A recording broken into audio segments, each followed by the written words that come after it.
我哋就睇一睇住客點樣描述漏水狀況。講個漏水狀況，呢啲位突然間濕咗啦，係啦，就係見到呢個啫。出現咗幾耐到啊？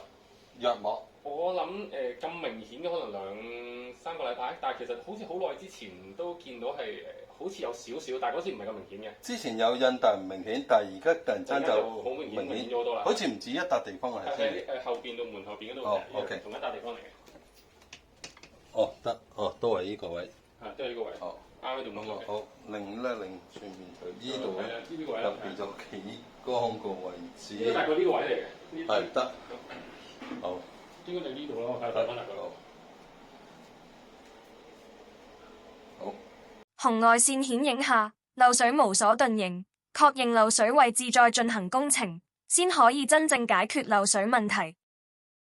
漏水其實一個好繁複嘅問題，如果胡亂去做工程，睇唔到會解決到問題。所以如果要解決到漏水問題，首先應該揾漏水專業人士用唔同嘅儀器，確定好漏水問題先至定點做工程。如果唔係，只會浪費時間及金錢。K21 漏水檢查預約WhatsApp 92185392。